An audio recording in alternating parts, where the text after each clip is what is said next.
Well, everybody, we're going to be talking about a bit of a disgusting topic today because, as usual, we're talking about the state of the internet and its decline in the control of right-wing demagogues. And in this case, we're talking about Twitter, which is still managing to limp by day and not, just totally shut down.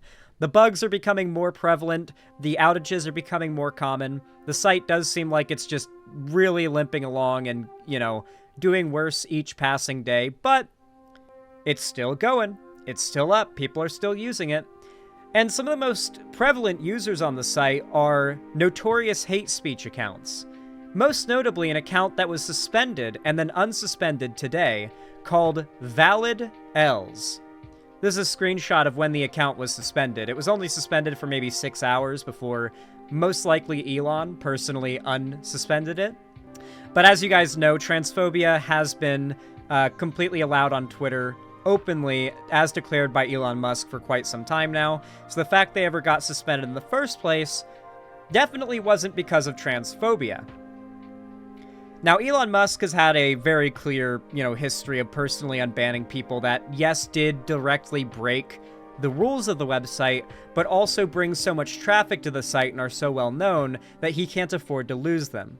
A really good example is a recent conservative figure who ended up posting child pornography on Twitter to own a lefty, who was subsequently banned by the mod team for posting child pornography to own a lefty, and Elon Musk shortly after unbanned for posting child pornography to own a lefty, because apparently it was his free speech to do so. Dom Lucre, yeah, let's see if we can... Twitter under fire for reinstating an account that posted child sex abuse.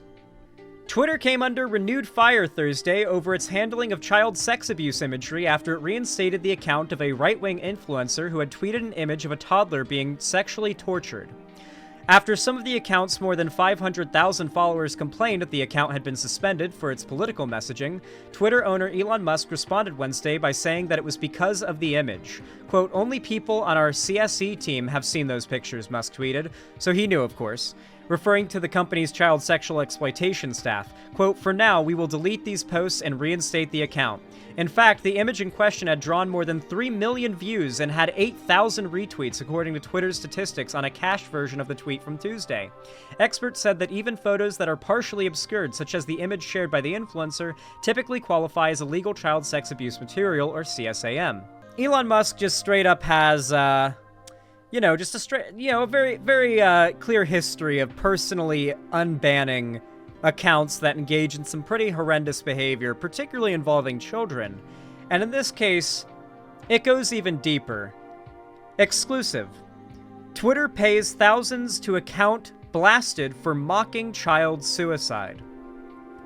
X, or Twitter, is monetizing an account that posted about the suicide of a 14-year-old transgender boy and suggested his mother was to blame for his death because she's written about depression and struggling to pay bills. Many have accused the account of making fun of the boy's death. Ads for major brands are also appearing on the account's feed and in its comment section. The account Valid Els frequently posts transphobic content. Its shtick essentially consists of posting screenshots of trans people's posts, which prompts its audience to mock and degrade them. The account's bio describes the content as, quote, "posting Els from the, quote, valid and, quote, stunning and brave community, occasionally memes."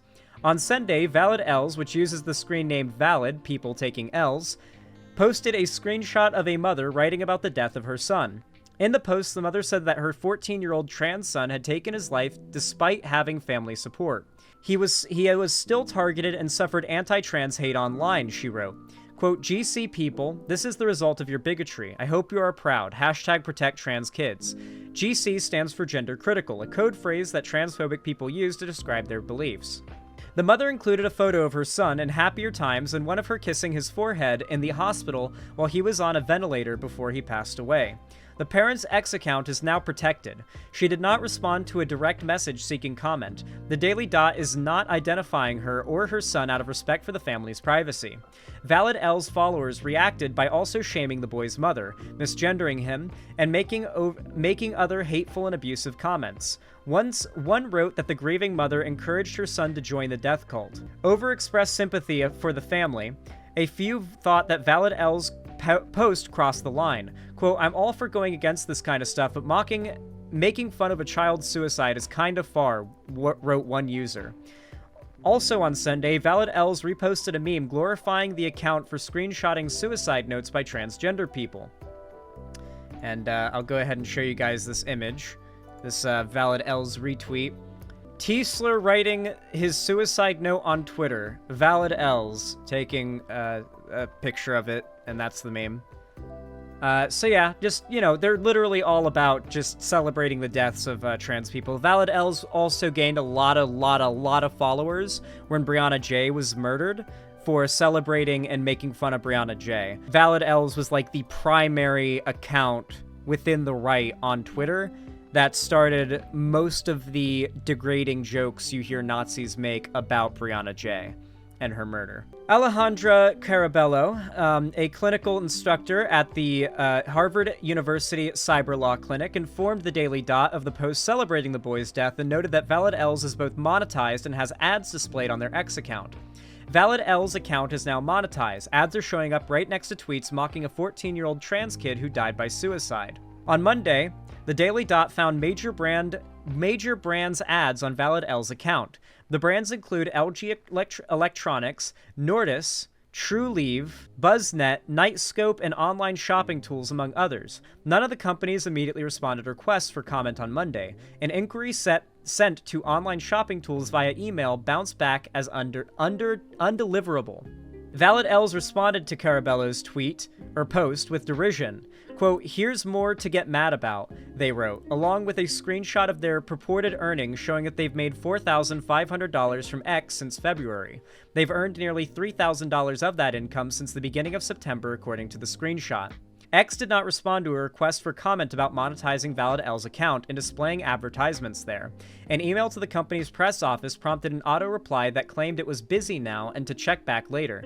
Its previous auto-reply to press inquiries was simply a poop emoji.